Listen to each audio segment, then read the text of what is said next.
Shalom everyone. This is Pastor Joel from Anchored Life Ministry.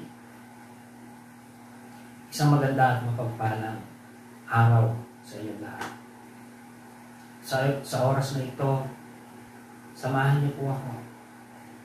Muli, tayong mag-aral, bulay-bulay at pakinggan ang salita ng Panginoon. Ang mensahe ng Panginoon, words of encouragement directly from the Word of God. At bago po tayo magsimula, tayo po muna ay dumulog sa Panginoon.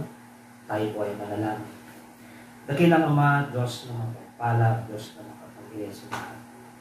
The Lord God of Abraham, Isaac, and Israel.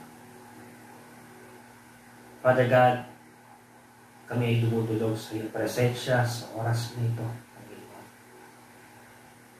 Sa pag-aaral, pagbubulay-bulay ng iyong mga salita. I pray, Father God, sa oras na ito, Panginoon, iyong gabay sa amin, patnubay sa amin, Panginoon. I pray, Father God, ang mensahe na ito. Lord, na mapapakinggan ang marami,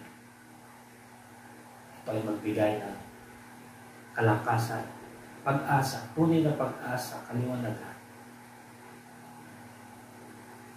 at kalakasan sa bawat isa. I pray, Father God, ikaw, Panginoon, personally, ang mangungusap sa bawat isa, sa mensahe na ito, Panginoon, sa mga bawat kakapakinig. Salamat, Father God, sa iyo po namin pinagtatagubilin ang lahat natin. Ito'y dumadalangin, Lord. Yung pangunguna at gabay sa amin. Tuloy kami humingi ng karunungan, kaunawaan sa iyong mga salita. Salamat, Father God, purihin ka, O Diyos na banal. Ito po ang aming hiling at panalangin. In Jesus' mighty name, we pray. Amen and amen.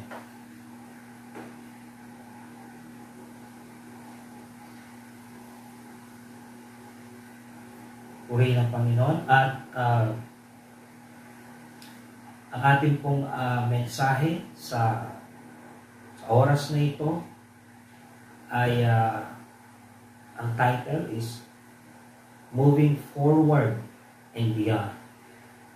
Moving Forward and Beyond. At ang ating pong text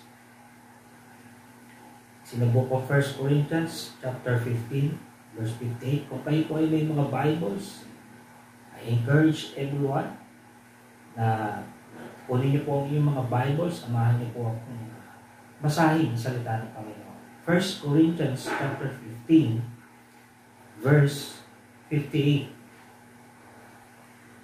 Therefore, my beloved brethren,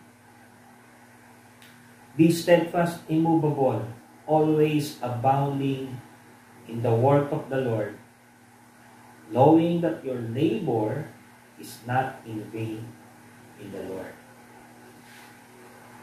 So moving forward and beyond, words of encouragement para po sa bawat isa. To start our New Year 2025. At hindi lamang ito words of encouragement para sa taon na ito, but beyond, sa mga susunod pang mga taon at panahon. So moving forward and beyond, sa Tagalog po, mga kapatid, pasulong na pag-usad. Yan, moving forward, pasulong na pag-usad at mas higit pa, beyond. So, mas higit pa, mas malayo, mas malawak, mas malaki, beyond. Beyond meaning farther or further.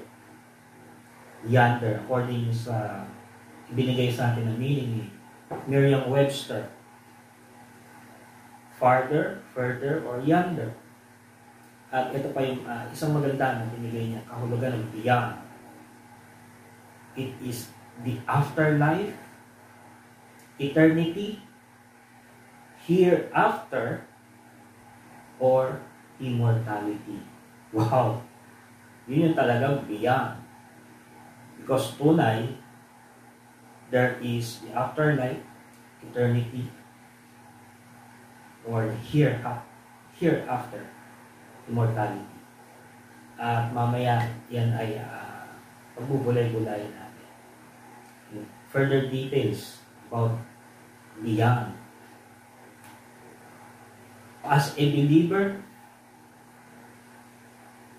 a follower of Jesus Christ, ang sabi po ng salita ng Panginoon, tayo po ay lumakad.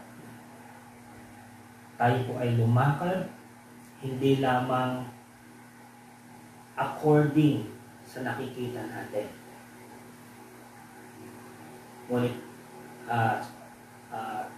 sa mga bagay na nakikita natin sa ating kapaligiran, but yung ating isipan ay nakatuon doon sa beyond.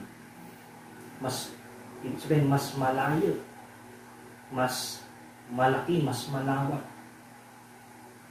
Lagpasan dun sa ating mga nakikita sa ating paligid. It's beyond our thinking, beyond our imagination. It's beyond our understanding. Yun po ang tinuturo sa ng Panginoon. That is the afterlife.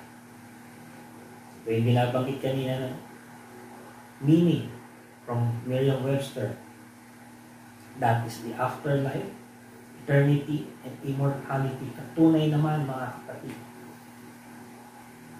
Tunay na there is a life after.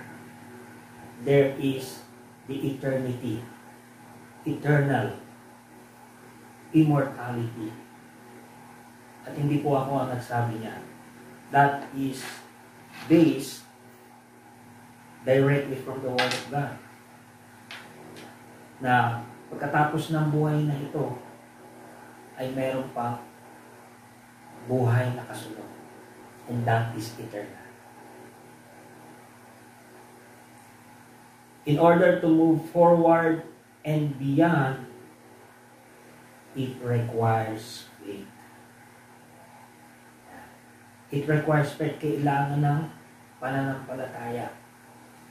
Kung gusto natin, ang isip natin ay nakatuon doon sa mas malayo, sa mas malawak, beyond dito sa ating nakikita. Sabi ng Bible, kailangan ng pananampalataya. In 2 Corinthians chapter 5 verse 7 says, "For we walk by faith and not by sight." Tayo ay lumalakad hindi ayon sa ating nakikita. Tayo lumalakad by faith. May pananampalataya. Why? Because yung naabot ng ating mga mata ay limited. Limited yung nakikita natin, nabivisual natin. But yung mga bagay na magaganap sa mga susunod na taon, yung mga bagay na magaganap sa mga susunod na panahon in the future, hindi natin alam. Amen po. Hindi natin alam. Pero ang Panginoon, ating Diyos, He is the omniscient God. He is the all-knowing God. Na alam ng Panginoon kung ano ang mangyayari sa mga susunod na taon, sa mga susunod na panahon. He knows all things. O kaya, bagamat hindi natin alam ang mangyayari sa susunod, tayo ay nagtitiwala at nananampalataya sa ating Panginoon. We walk by faith tayo ay nanananga, nagtitiwala sa ating Panginoon. So this is a message of encouragement, a word of encouragement sa bawat isa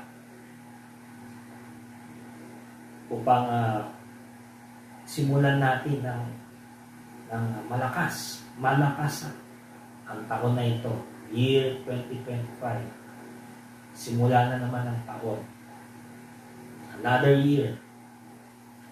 At ang word of encouragement na ibinibigay ng ating Panginoon, hindi lamang limited para sa araw na ito o para sa sunod na buwan o sunod na taon, but it is unlimited. Unlimited po ang encouragement na ibinibigay sa atin ng Panginoon. At tunay naman, through the words of God, ay makakakuha tayo ng 100% encouragement. Sino po ba ang nangangailangan ng encouragement? I believe with all of my heart na lahat po tayo, lahat po ng tao nangangailangan ng encouragement. Kayo, kailangan nyo ng encouragement. Ako, as a pastor, nangangailangan ng encouragement. And every day ng ating buhay, we need an encouragement. Every one of us needs encouragement. Bakit? Bakit tayo nangangailangan ng encouragement? Sapagkat meron tayong mga weaknesses, kahinaan. Dahil sa mga kaganapan sa araw-araw, sa mga ginagawa natin, mga gawain natin sa araw-araw, ano pa man yung ating ginagawa, pinagkakaabalahan, tinatrabaho, ano pa man yan. Every day, tayo ay nakakaranas ng pagkapagod, pagkahina, pagkalupaypay. O kaya, araw-araw, kailangan natin na encouragement. Kagaya sabi ko kanina, saan tayo makakasumpong ng tunay na encouragement? Walang iba kundi sa salita ng Panginoon. Mula sa ating Panginoon, directly, mula sa ating Panginoon. He will give us 100% encouragement. He will recharge us, He will strengthen us, He will empower us. That is very sure, mga kapatid.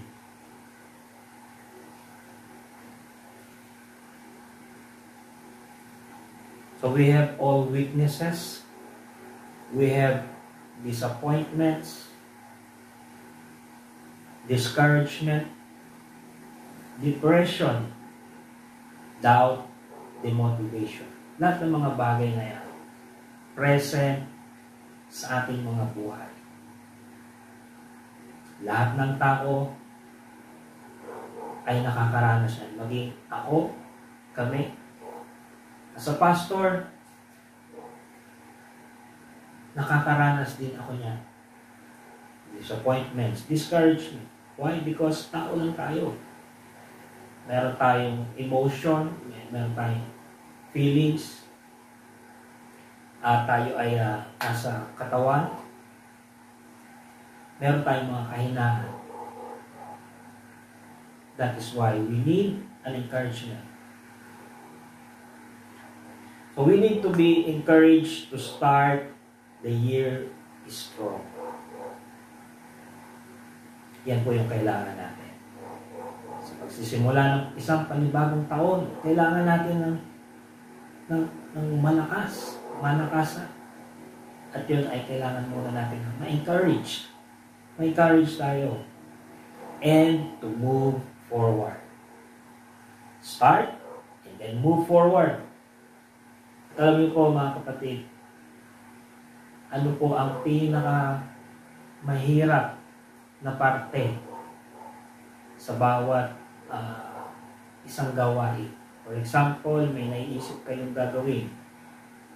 Iisip ko na gagawin ito, itong bagay na ito, gagawin ko ito. Marami tayong mga naiisip na gawin. Pero, alam niyo po ba ang pinakamahirap na parte sa bawat gawain ay yung simula, the start. Minsan marami tayong iniisip na gagawin. Gusto natin gawin ang mga bagay-bagay. Ano pa man yan. Ngunit, minsan or madalas ay hindi natutuloy. Di po ba? Because, dun pa lamang sa start, ay nahihirapan na tayo. Hindi natin alam kung paano sisimulan. Or maaaring may kulang na gamit. Or we're not prepared sa bagay na yun. Gusto lamang natin gawin. Yun po ang pinaka mahirap na parte. Ang simula. Ano po man yung mga bagay na yan? Gawain sa bahay, pag-aaral, trabaho, mga gawain nating normal sa ating mga buhay. We are having a hard time. Why? Because, bakit ganon? Dahil ang kalaban natin ay ang ating sarili mismo.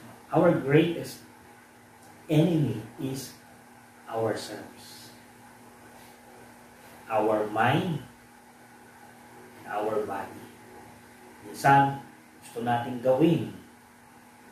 Pero, ang katawan natin, isipan natin ay hindi prepared. Kung kaya, hindi natutuloy yung mga gusto natin gawin. So, ito pa lamang po mga kapatid ay mga normal na bagay na ginagawa natin sa ating mga buhay.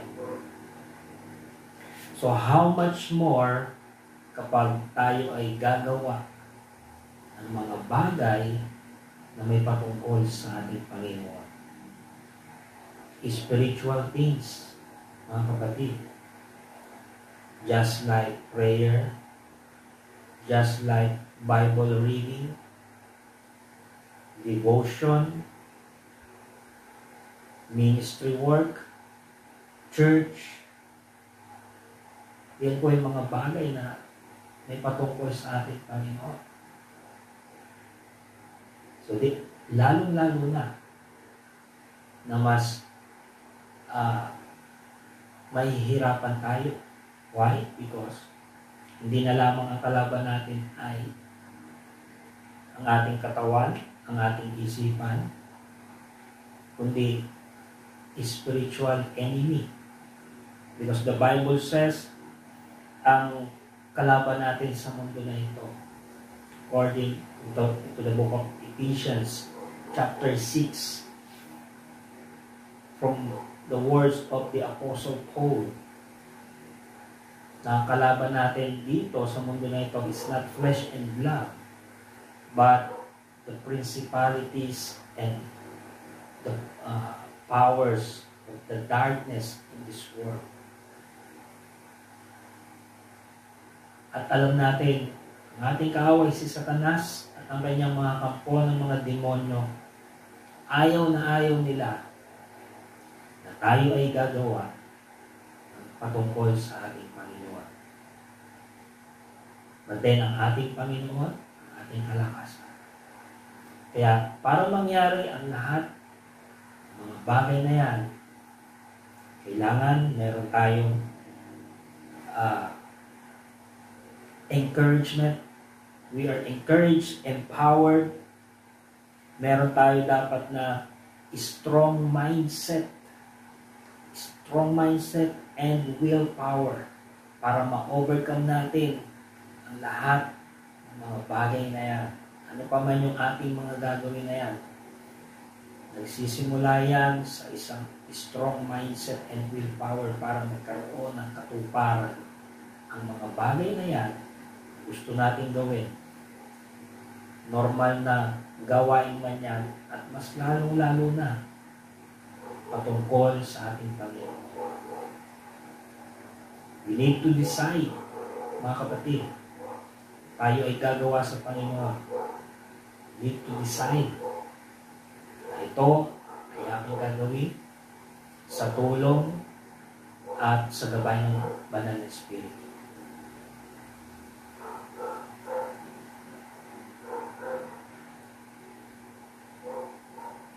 At sa pagpapatuloy po, mga kapatid, point number 1 po natin. Meron po kayong mga notes dyan, pansulat.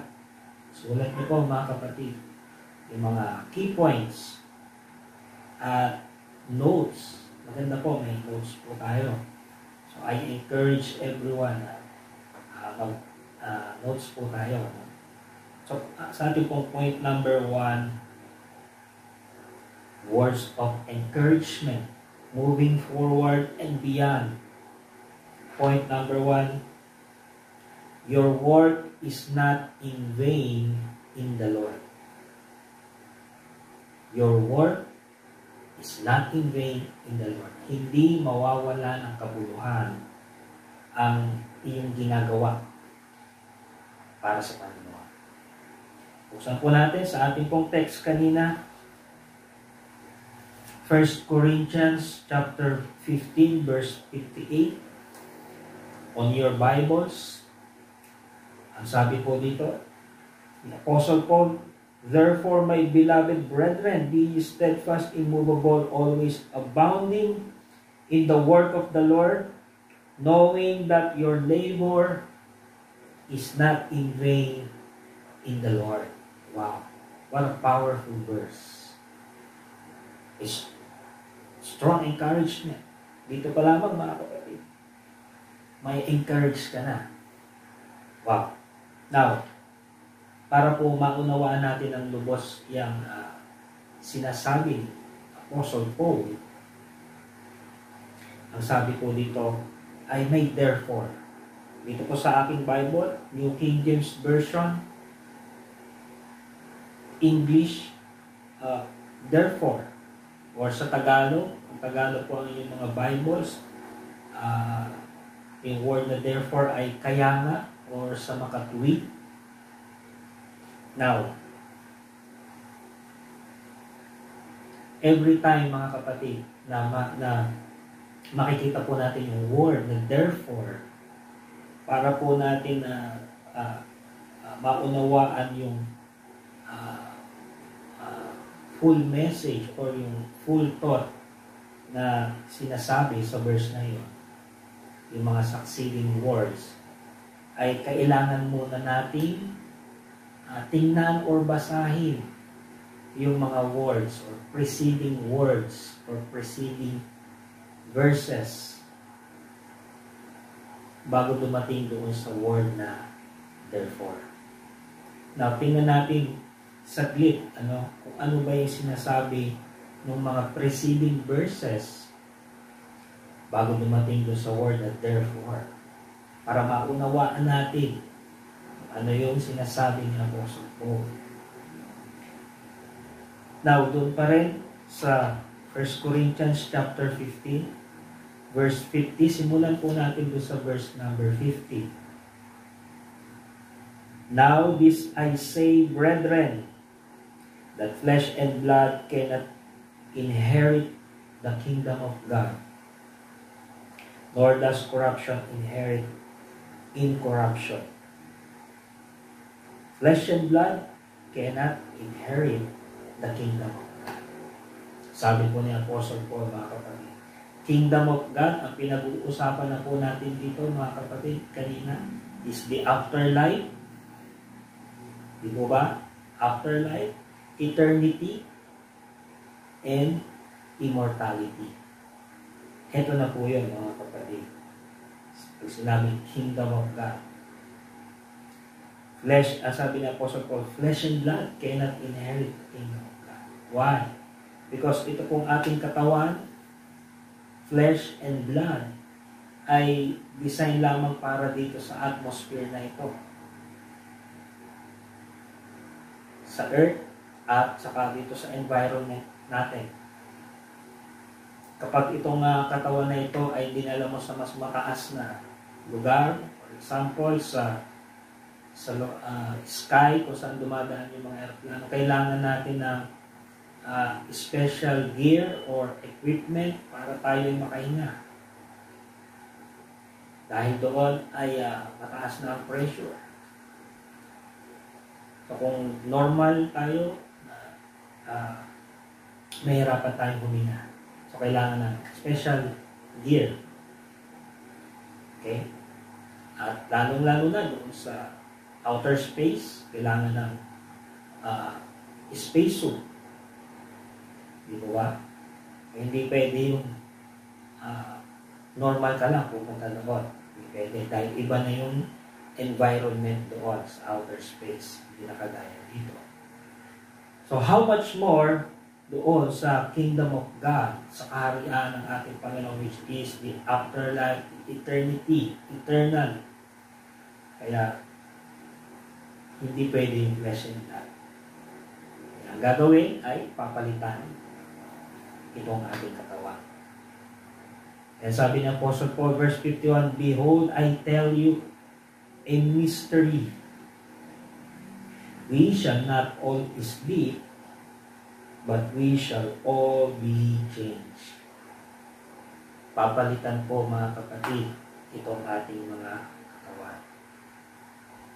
From a corruptible body to an incorruptible body. From a mortal body to immortal body. Mula sa katawan na nabubulok, papalitan ng katawan na hindi nabubulok.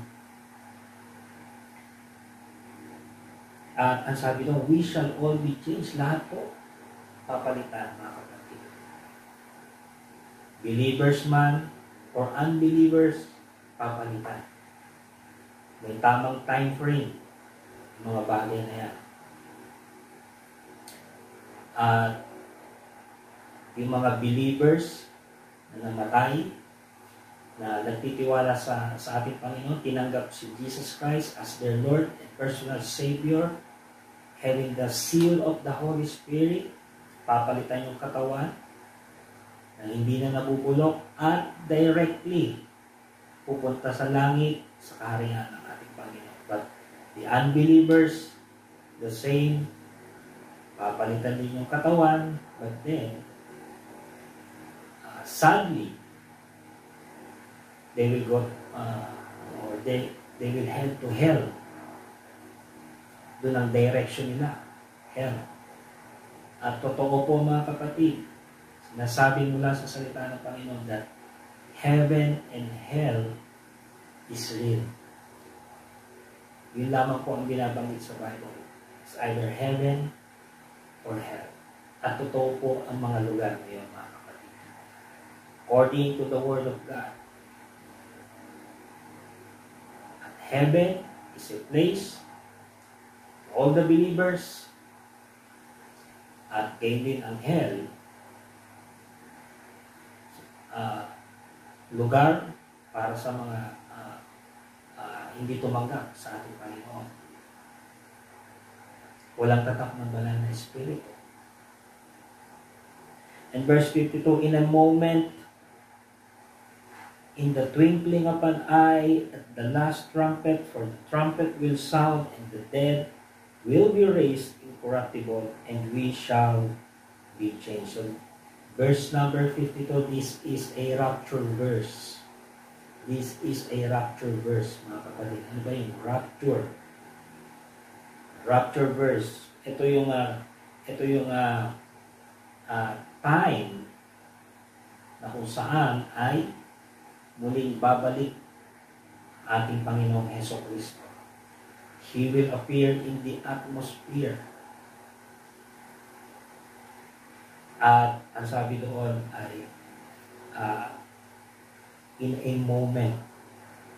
That moment, twinkling of an eye, sa isang kisap mata, at the sound of the last trumpet, for the trumpet will sound. Sabi doon, The dead will be raised incorruptible. Ito yung mga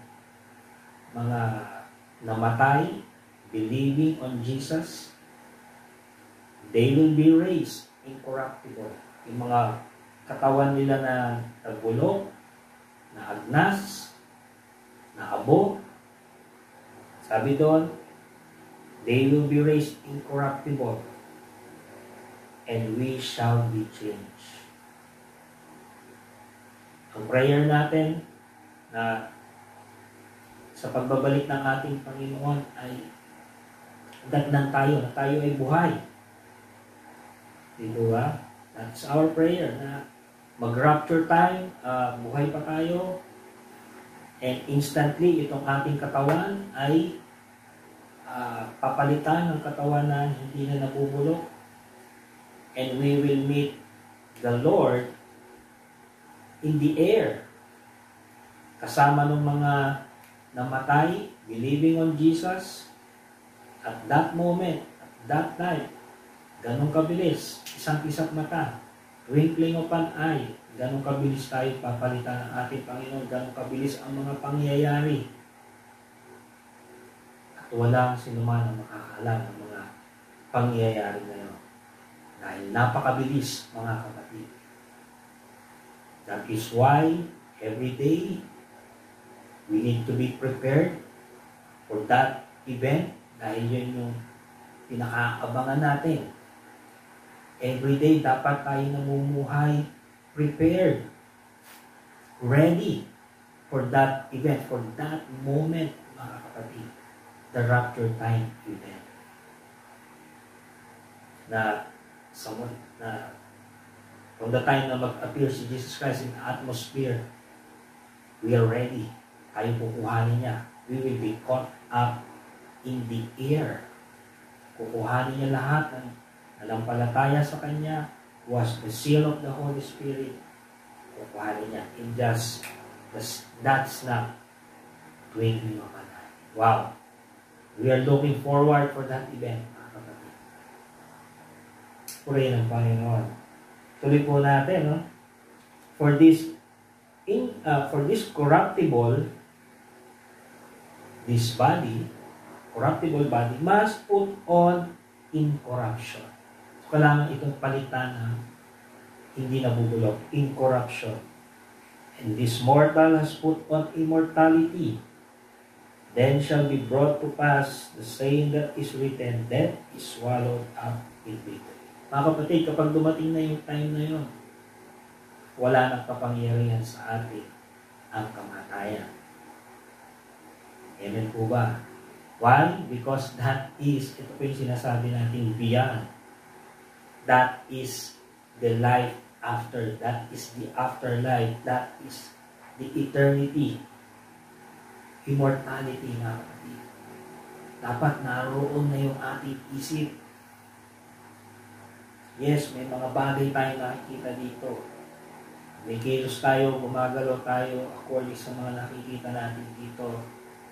At then dapat, mga kapatid, ang ating puso at isipan, yung ating investment ay hindi na dito sa mga mundo na ito.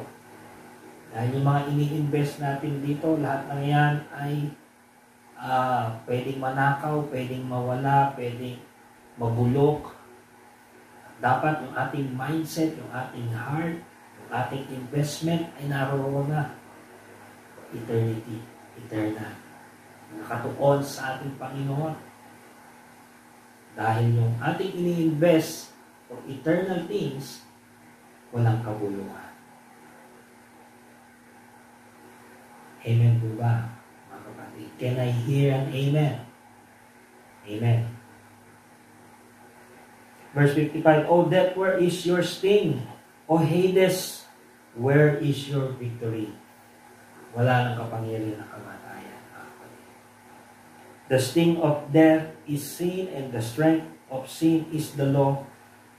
But thanks be to God, who gives us the victory through our Lord Jesus Christ. Ito na, verse 58, Therefore, yun, ngayon, nauunawaan na natin At mauunawaan na natin yung mga succeeding words na sinasabi. Dahil tinignan natin o naunawaan natin yung mga preceding verses. Na ang sinasabi doon ni Apostle Paul ay the things about eternal, it is beyond. That is the afterlife, immortality, incorruptibility. Wow! Kaya nga sabi ni Apostle Paul, therefore, my beloved brethren, be steadfast. Di matatag, immovable, always abounding in the work of the Lord, knowing that your labor is not in vain in the Lord. Yan.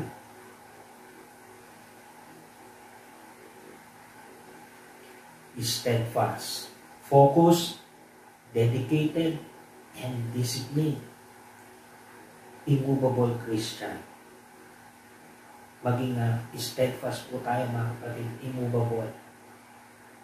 Kahit ano pa man yung mga hardship, trials, challenges natin sa ating buhay. Lahat tayo nakakaranas niya. Kami, ako, may trials, challenges sa aming buhay, at maging kayo, bawat isa sa atin na nabubuhay, may pinagdaraanan. Kagaya ni Apostle Paul, marami siyang pinagdaanan. Kaya sabi ni Apostle Paul, huwag kayong bibitaw. Huwag kayong panghinaan ng loob. Steadfast, stay focused, stay dedicated and disciplined. Immovable Christian. Kung pag-uusapan ko ang mga trials and challenges, hardship, mga kapatid, si Apostle Paul ay tunay na napakahirap ng kanyang dinanas in his ministry work. Lahat ng pahirap ay dinanas niya mula sa kamay ng mga Romans at gayon din mula sa kamay ng kanyang mga kapwa Hudyo. Nakaranas siya ng iba't ibang persecution. Nakaranas siyang bugbugin. Nakaranas siyang makarinig ng mga salita na masasakit. Nakaranas siyang malupitan ng mga kapwa niya, mga Hudyo, mga Romano, mga Romans. Lahat. Maraming dinanas ang ating Apostle Paul. Hindi sa pagkalubog ng barko, going in his ministry work, ay naranasan ng ating Apostle Paul. But ang sabi ni Apostle Paul,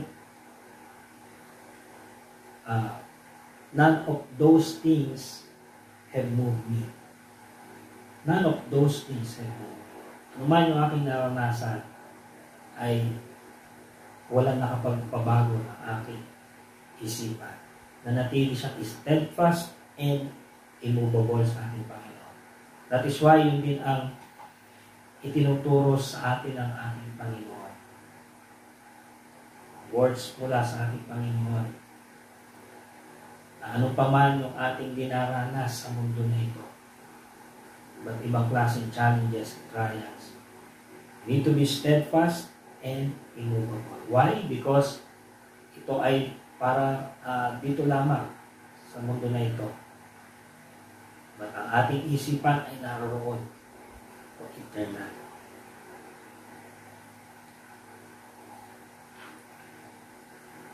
At sabi doon, then your work for the Lord is always abounding, or fruitful, abundant, swarming, overflowing.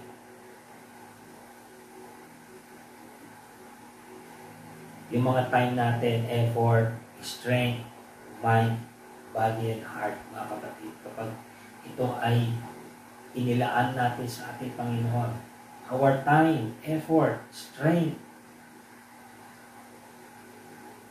mind and body and heart, mga kapatid, pag ito ay inilaan natin sa ating Panginoon, then ito ay pagpapalain tayo ng ating Panginoon. Sabi doon, our work for the Lord is always abounding, fruitful, abundant, overflowing, knowing that your labor is not in vain in the Lord. Ay hindi mawawala ng kabuluhan yung ating mga ginagawa para sa ating Panginoon. Mga bagay na ginawa mo para sa Panginoon, ito yung mga bagay na hindi nasusunod. Ano pa man yung ginawa mo, maliit man o malaki, pero kung ito ay iyong ginawa para sa Panginoon, ito ay pinapahalaga ng ating Panginoon. Ang Panginoon ang nagpapahalaga sa ating mga ginagawa. Ito ay nilalaan natin para sa Kanya. Ang sabi ng Bible, kung ang mga bagay na ito ay ginawa natin para sa Panginoon, sabi ng Bible, ito yung mga gawa na hindi nasusunod.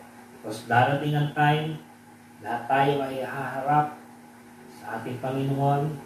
Natapos ang ating buhay dito, there is the judgment. Harap tayo sa Panginoon at tayo ay huhusga ng ating Panginoon according sa ginawa natin sa mundo na ito. Mga bagay na ginawa natin na hindi sa Panginoon, na sabi doon, padadaanin sa apoy at ito ay masusunog. Parang wood or hay or stubble. Pero yung mga bagay na ginawa natin, inilaan natin para sa Panginoon, ating motives of the heart, intention, para sa Panginoon, ito yung mga bagay na hindi nasusunod. Kapag pinadaan mo sa apoy, it will stand the test of fire. Amen po ba? So lahat ng ating ginagawa ay hindi mawawala ng kabuluhan sa ating Panginoon. But in Ecclesiastes chapter 1 verse 2, according kay King Solomon, ang sabi niya doon, vanity of vanities, all is vanity.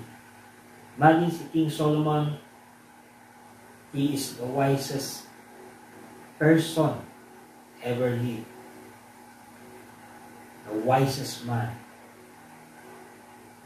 ever lived on the planet Earth. Why? Because mismo si Lord ang nagbigay sa kanya ng wisdom. Tunay, dalisay ng karunungan. At si King Solomon, napakatalino at makapangyarihan. Lahat na ng bagay ay nasa kanya. Kayamanan, kapangyarihan, karunungan, lahat, material na bagay. Lahat ay naranasan ni King Solomon. But then, ang sabi niya, vanity of vanities, all is vanity. Lahat ng bagay na yan ay walang kabuluhan. Yes, totoo. Lahat ng bagay na yan ay walang kabuluhan. Kung ito ay hindi attributed sa ating Panginoon. Yan po. Kung ito ay hindi attributed sa ating Panginoon. Because mga bagay na yan, makamit mo man ang lahat ng mga bagay na yan, mawawala din yan. Maluluma, may katapusan, mabubulok, pwedeng manakaw. But then, yung mga bagay na yan ay attributed para sa Panginoon. Ano man yung bagay na meron tayo, simple man, or ano man yung bagay na pinagkaloob sa atin ng Panginoon, then we will appreciate. Matuto tayong maging appreciative kung tayo ay connected sa ating Panginoon. Why? Because lahat ng nangyayari sa atin, lahat ng nakakamit natin, nakukuha natin. Connected tayo sa Panginoon, pinagpapasalamat natin sa Panginoon. All is attributed to God, kaya lahat yun ay na-appreciate natin. Maging sa kaliit-liitang bagay na ginawa sa atin ng Panginoon, ibinigay sa atin ng Panginoon, lahat ng yan, ma-appreciate natin. Why? Because we are connected sa ating Panginoon. Kaya hindi mawawala ng kabuluhan niya. Mawawalan lamang ng kabuluhan niya mga yan. Yan ay hindi para sa Panginoon. Amen po ba, mga kapatid? Always remember that your labor is not in vain in the Lord, mga kapatid. Yun po yung tandaan po natin sa isip at sa ating mga puso. Ginagawa natin para sa Panginoon, hindi yan mawawala ng kabuluhan dahil mismo ang Panginoon ang nagsabi yan. Kaya, huwag nating hahayaan na ang sinuman ang magdidictate kung paano tayo kikilos, paano tayo magse-serve, at kung paano tayo lalago sa Panginoon. No one can dictate us, mga kapatid. Even pastors or elders, church, no one can ever dictate us on how we will grow, on how we will serve God, kundi tanging ang Panginoon lamang ang magtuturo sa atin, gagabay sa atin, mag-guide sa atin kung paano tayo maglilingkod sa Kanya. If we will desire,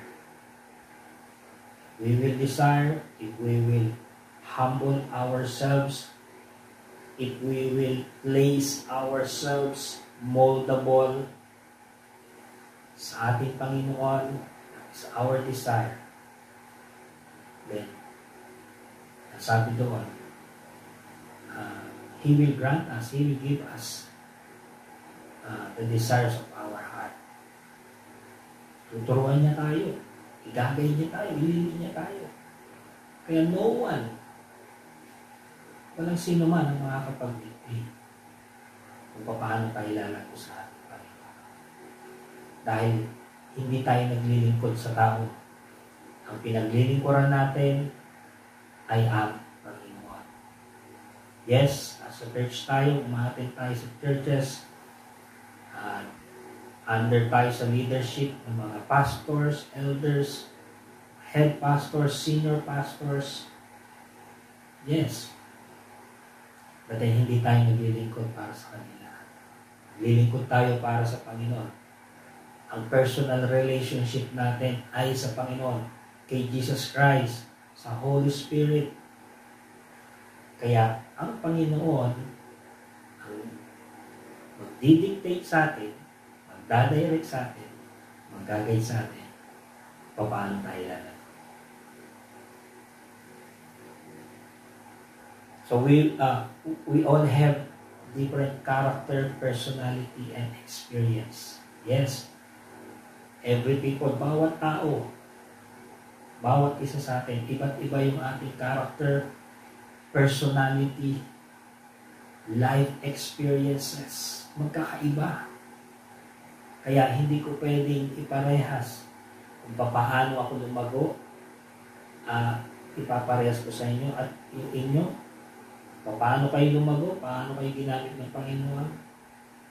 Hindi nyo pwedeng iparehas sa akin. Why? Because we have different personality, we have different life experiences. Iba yung ating pinagdadaanan, iba yung sitwasyon natin sa ating buhay.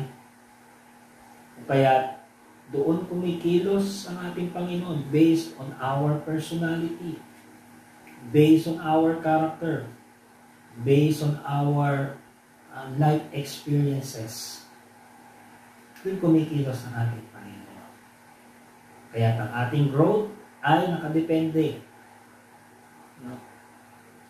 kung paano tayo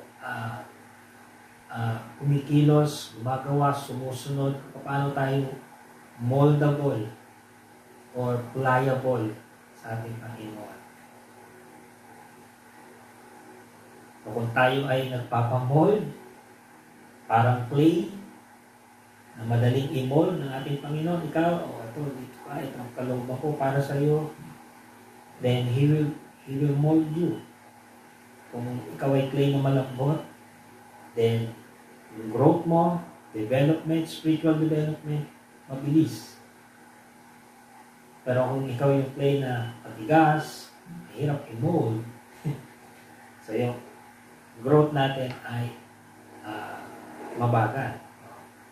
Kaya nagdidepende kung paano tayo nag-humble sa ating Panginoon. So that is how we grow to the Lord. Point number 2 po mga kapatid, words of encouragement moving forward and beyond. Buksan po natin sa Book of Hebrews. Hebrews chapter 10 verse 23.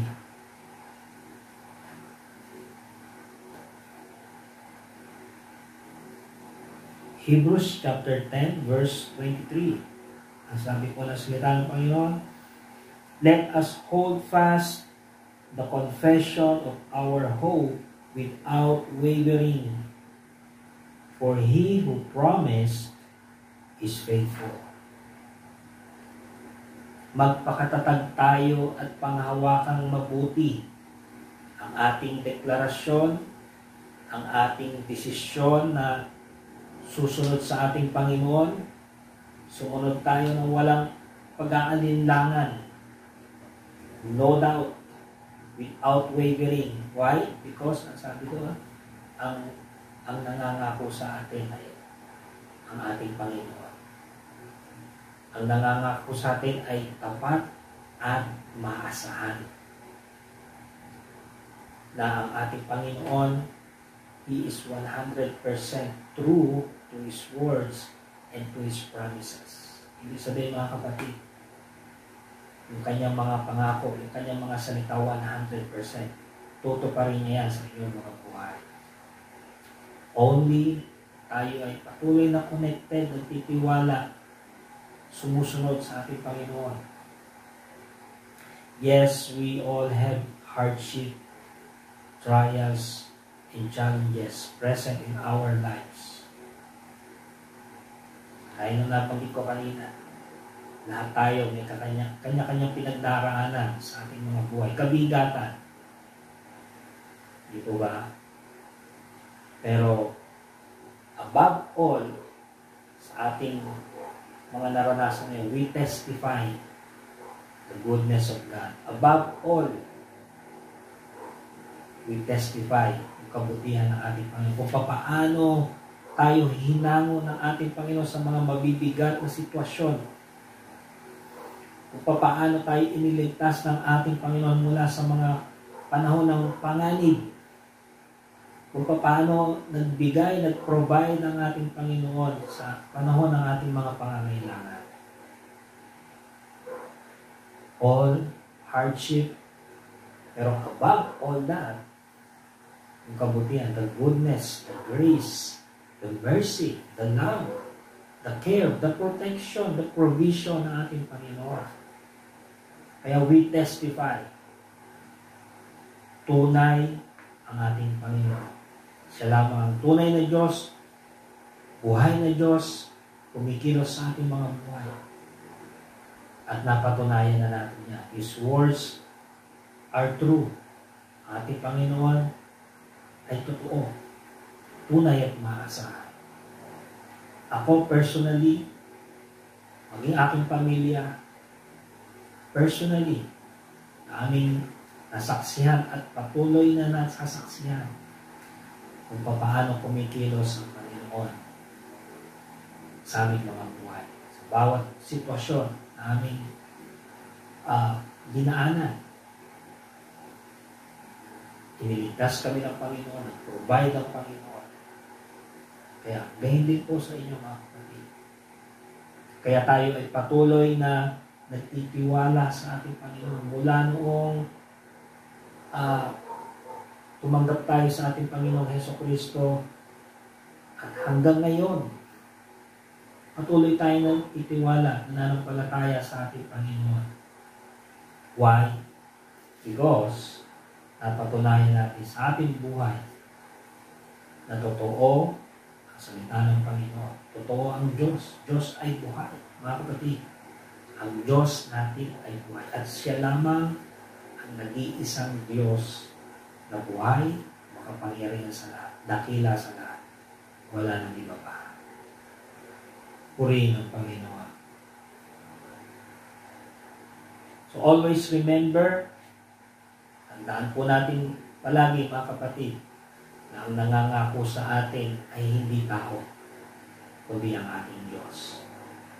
At siya ay tunay na maasahan.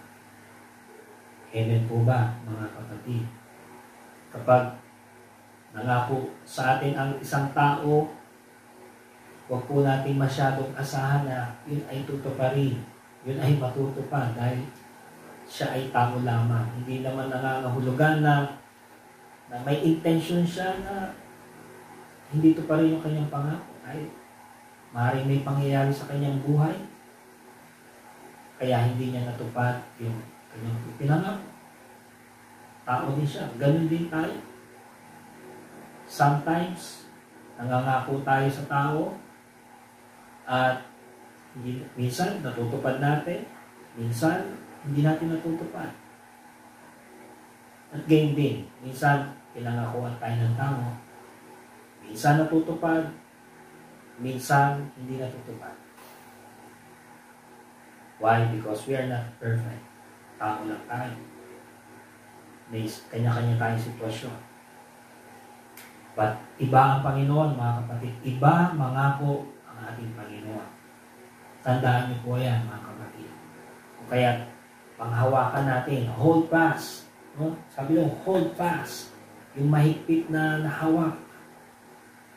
Hold fast. Doon sa promise words ng ating Panginoon. For he who promised is faithful.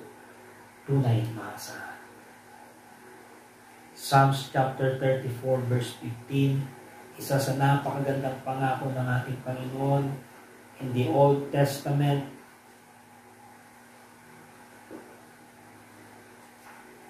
Sa inyo pong mga Bibles, Psalms 34 verse 15.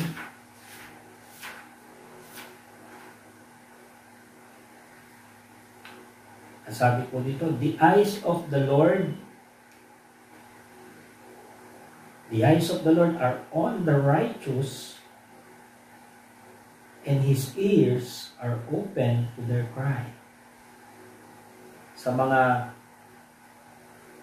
nagtitiwala sa ating Panginoon, nananampalataya sa ating Panginoon, ang sabi ko, His eyes is on you. His eyes is on me. Remember, ang ating Panginoon, mga kapatid, He is omniscient, all-knowing, omnipresent. He is the ever-present God. And He is the omnipotent God, all-powerful, almighty God. He is present everywhere. At nakikita kanya, nakikita ako. Nakikita niya lahat. Alam niya ang lahat ng mga pangyayari sa mundo na ito. At sa mga bagay na magaganap pa in the future.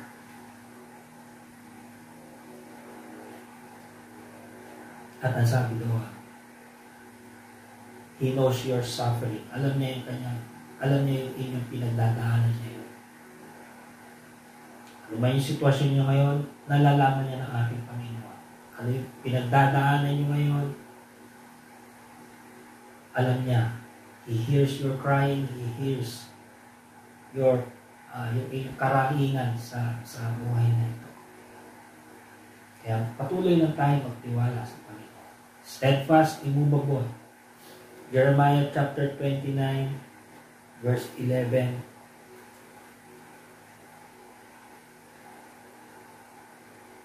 the book of Jeremiah, another promise from the Old Testament. At ito po ay very familiar na. For the Christians, unbelievers, very familiar na itong verse na ito. And I love this verse. One of the great promises ng ating Panginoon. In verse number 11, "For I know the thoughts that I think toward you, says the Lord, thoughts of peace and not of evil, to give you a future and a hope." Wow! Ang sabi ng Panginoon, alam niya, yung iniisip niya para sa iyo ay, ang plano niya para sa iyo, ang nais niya sa iyong buhay ay bigyan ka ng kapayapaan, tunay na kapayapaan. Inner peace, mga kapatid. Sa kabila ng mga kabigatan na nararanasan natin sa ating buhay, anuman yung mga pangyayari sa kapaligiran na hindi magpahina, magpa-discourage sa atin, but then, ang sabi lang, bibigyan niya tayo na tunay na kapayapaan. Tayo ay payapa. Anuman yung mga pangyayari na yan. Kapayapaan, at gayon din, future and a hope for success. Success in life, mga kapatid. Ang plano sa atin ng ating Panginoon is bigyan tayo ng bright future, magandang kinabukasan. Yun ay tayo patuloy na magtitiwala, susunod sa ating Panginoon. Wow! Hebrews chapter 13 verse 5. Ang sabi ng ating Panginoon, He will never leave you nor forsake you. Hindi ka niya iiwan o pababaya. Is that a great promise, mga kapatid? That is a great promise. Amen? Hindi ka niya iiwan, hindi niya tayo iiwan, hindi niya tayo pababayaan. 100% mga kapatid. Buto pa rin niya ang ating Panginoon. So magtiwala lang tayo sa Kanya, manampalataya tayo sa Kanya, maging steadfast, maging immovable tayo mga kapatid. Hindi tayo pababayaan ang ating Panginoon. And then point number 3, run with endurance. Point number 3, words of encouragement moving forward and beyond. Run with endurance. Tumakbo tayo ng may kasiglahan. Takbo na may kasiglahan, may kalakasan, at may malakas na pananampalataya. Hebrews chapter 12 verse 1. Hebrews chapter 12 verse 1. Therefore, nakita na naman natin yung word na therefore, then, I encourage you mga kapatid, basahin niyo po yung previous chapter, which is chapter 11. Napakaganda po. But then, baya ko na lamang po sa inyo. Then we move on.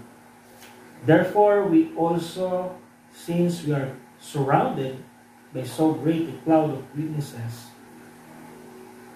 let us lay aside every weight and the sin which so easily ensnare us, and let us run with endurance the race that is set before us. Run with endurance. At sabi doon, tayo tumakbo ng may kasiglahan, kalakasan, malakas na pananampalataya. But then, sa ating pagtakbo, sa ating takbuhin, o sa ating buhay ngayon, para tayong isang runner, meron tayong takbuhin. May simula at meron din wakas. Parang yung runner. At sabi doon, sa ating pagtakbo, we must lay aside every weight. Lay aside every weight. Alisin na natin yung mga bagay na nakakapagpabigat sa ating pagtakbo. Di ba na napakasarap tumakbo kapag magaan ang iyong suot, kapag yung iyong sapatos ay magaan, napakasarap tumakbo. Di po ba? Walang anumang bagay na nagpapabigat. Yun po ang nais ng Bible. As we run towards our goal, towards the finish line, we need to run with endurance, but then we lay aside. Alisin na natin yung mga bagay na nakakapagpabigat sa ating pagtakbo. Mga bagay na nakakapagpabigat sa ating buhay, lalong-lalo na sa ating paglilingkod sa ating Panginoon. Lay aside every weight. Yan. Ano ba yung mga weight na ito? What are these things? What are these weight or excess weight? So these are unforgiveness. Yan. Isa sa mga bagay na nakakapagpabigat sa ating buhay. Unforgiveness. May mga tao pa tayo na hindi napatawad. Mga kapatid, yan ay makakapagpabigat sa ating puso. At alam niyo po yan, mga kapatid. Yes, hindi ko po alam yung mga pangyayari sa inyong mga buhay. Maaaring labis kayong nasaktan ng isang tao, may nagawa sa inyo na labis na ikinasakit ng inyong damdamin. Yes, hindi ko alam yung inyong mga pangyayari. Maging kayo, hindi ko alam yung pangyayari sa aking buhay. Pero ang Panginoon ang nakakaalam. Remember, He is everywhere. He knows everything. Ating Panginoon. Alam ng Panginoon kung anong yung pinagdaanan or pinagdaanan. So, unforgiveness, weight yan, mga kapatid. And I encourage you na at according sa salita ng Panginoon, we lay aside. Mabigat man yung nagawa sa iyo ng tao na ito, ipaubaya natin sa ating Panginoon yung mga nangyari na yun. And then, we let it go. Patawarin na para makalaya na tayo sa bagay na yan. Ano pa man yung mga kabigatan na yan, palagi natin tandaan yung ginawa ng ating Panginoong Hesukristo on the cross. Yung ginawa sa Kanya ng mga tao. Wala nang bibigat pa sa dinanas, sa lupit, na dinanas, hirap, na dinanas ng ating Panginoon sa krus ng Kalbaryo. Wala nang hihigit pa. Walang papantay sa ginawa ng ating Panginoon upang bayaran ang iyong kasalanan. Hindi ng ating kasalanan bilang tao, but then, dahil sa pag-ibig sa atin ng ating Panginoon, ibinigay niya ang kanyang buhay, kanyang katawan, kanyang dugo, para sa iyo at para sa akin. Pinatawad niya tayo. Humingi tayo ng tawad sa ating Panginoon, binigay niya tayo ng kapatawaran. Kaya wala nang higit pa, mga kapatid. Ano man yung inyong naranasan, ipaubaya natin sa Panginoon. Lay aside that weight sa ating buhay para tayo makalaya. Tumakbo ng magaan.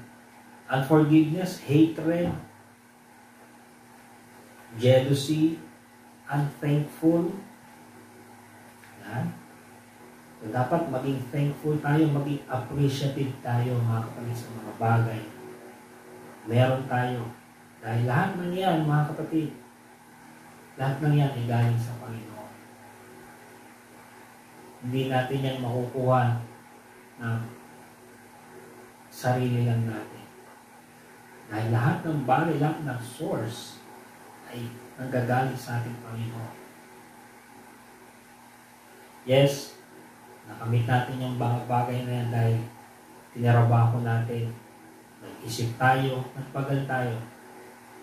Pero ang source ng ating kalakasan, ang source ng ating health, ang source ng ating protection, ang source ng ating wisdom, lahat yan nagagaling sa Panginoon.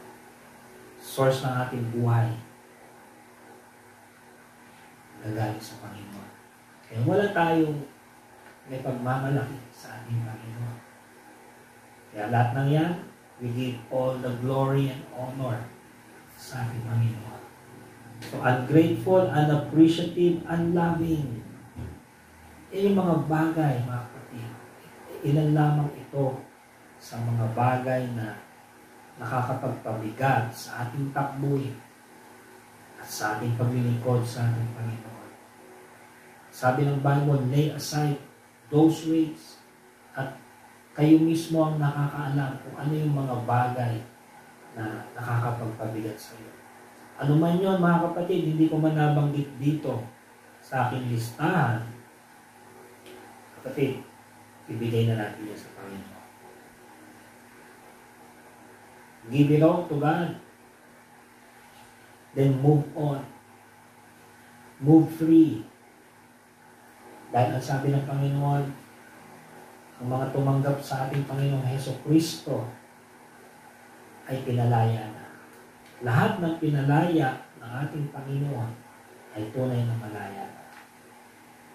Kaya, tumakbo tayo mga kapatid na walang anumang nagpapabigat sa atin. So run with endurance or run with durability, persistence, continuity. Ano ba yung naka-enclose sa endurance na yan? Patience, strength, wisdom. Yan yung mga kailangan. Parang sa isang runner. Di po ba? Sa isang tumatakbo. Nakipag-compete. With endurance, kailangan niya rin yung patience, strength, and wisdom. Ganon din po tayo. Spiritually, we are running the race that is set before us. And we need patience, strength, and wisdom. Lahat ng yan, kanino nanggagaling? Hindi sa Panginoon. Sa Panginoon pa rin yan.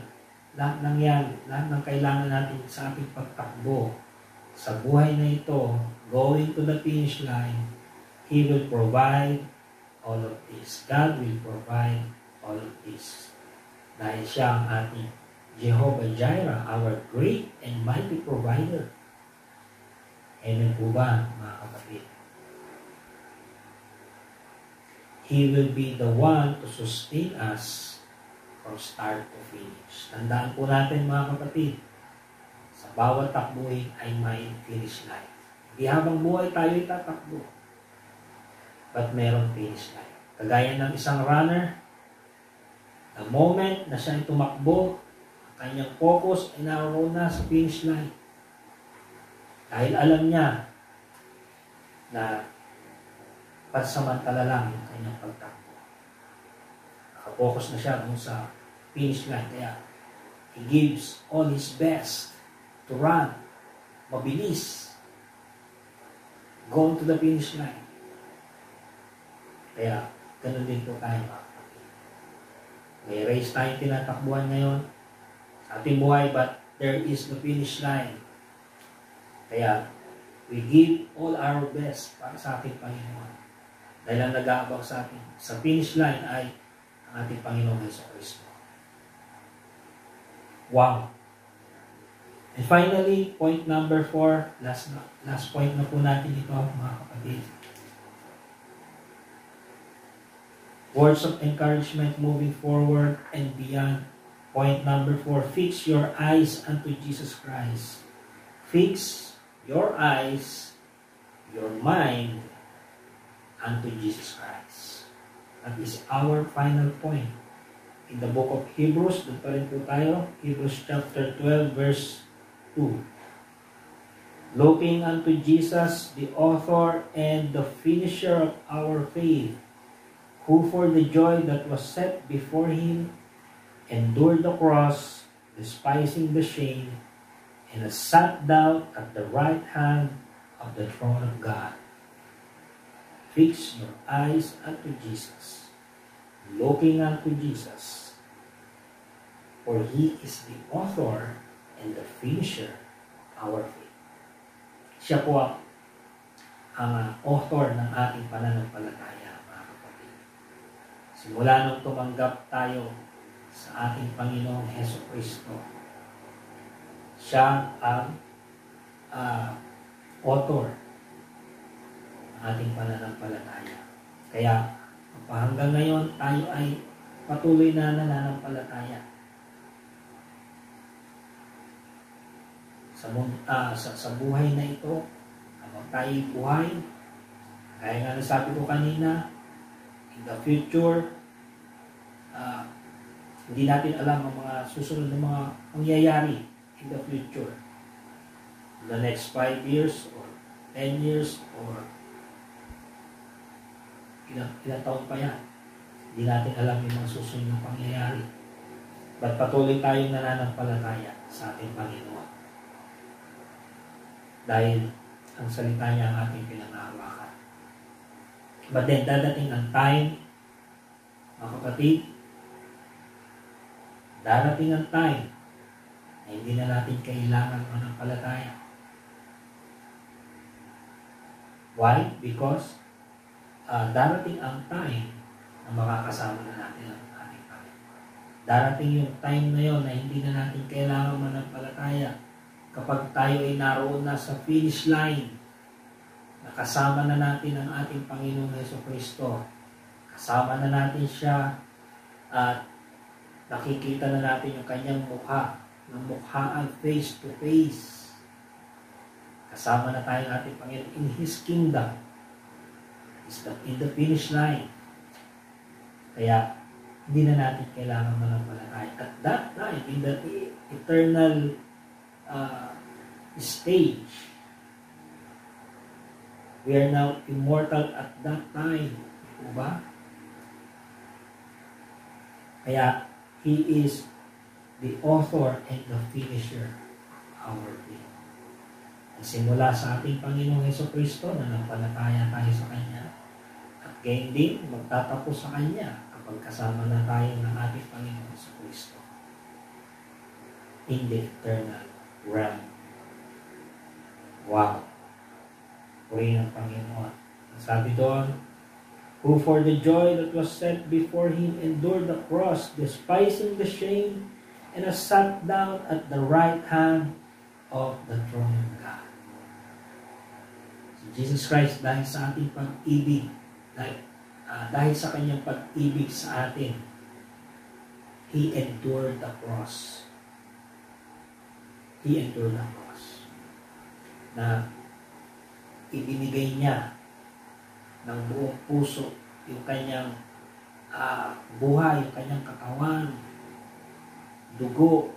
Tinanggap niya yung lahat ng parusa, all the stripes, lahat ng pagpapahirap ng mga tao.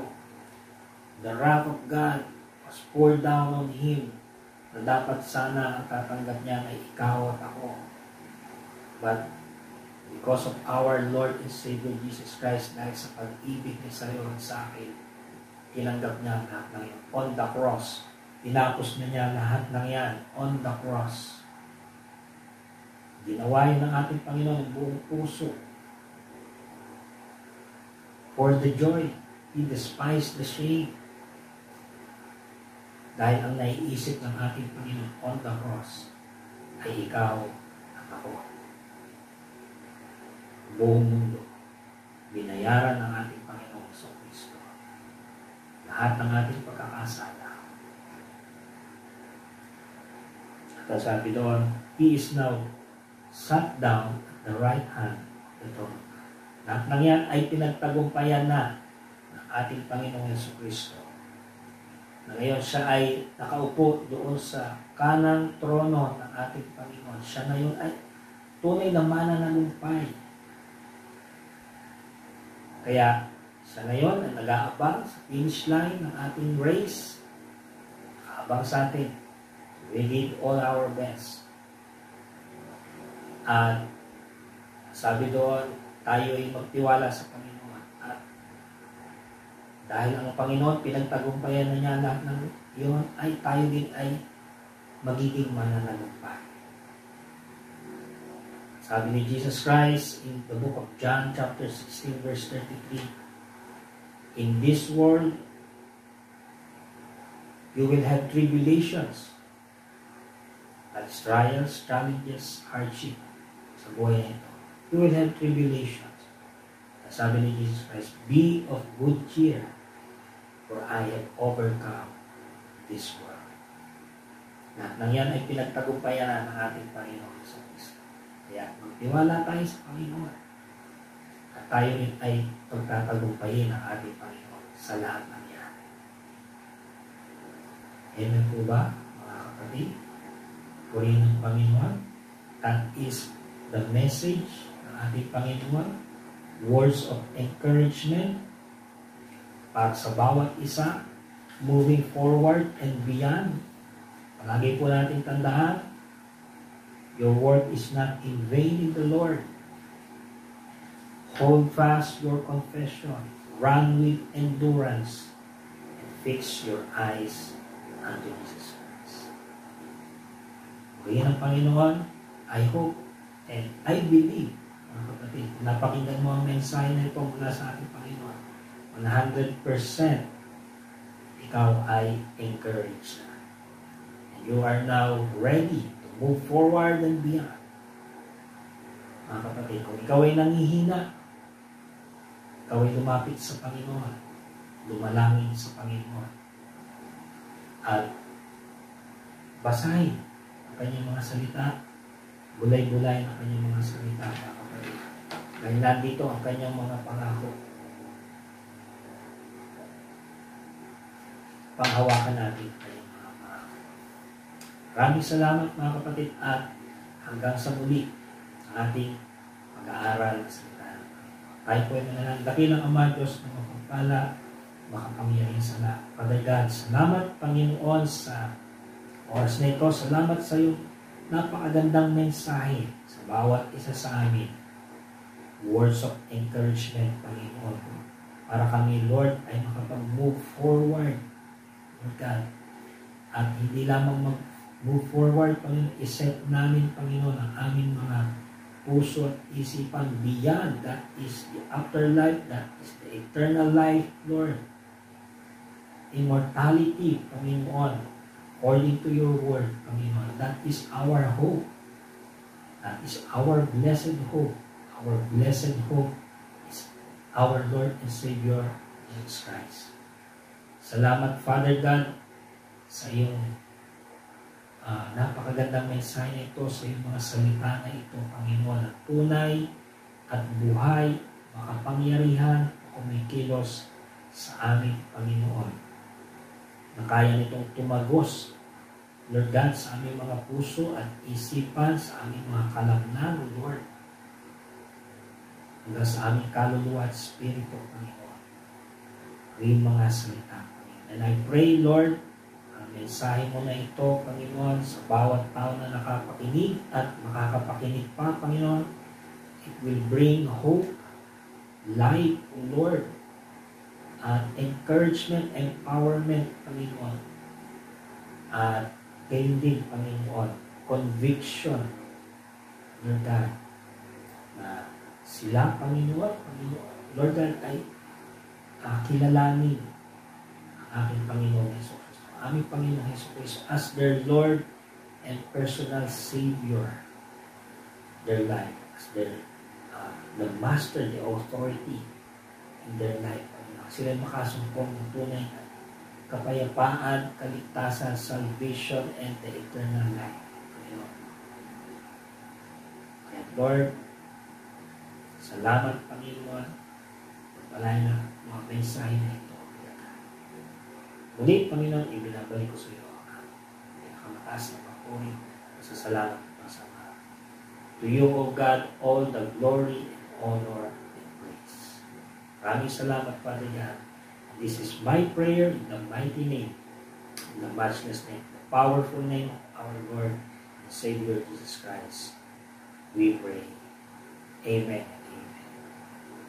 Shalom and goodbye. And see you next time.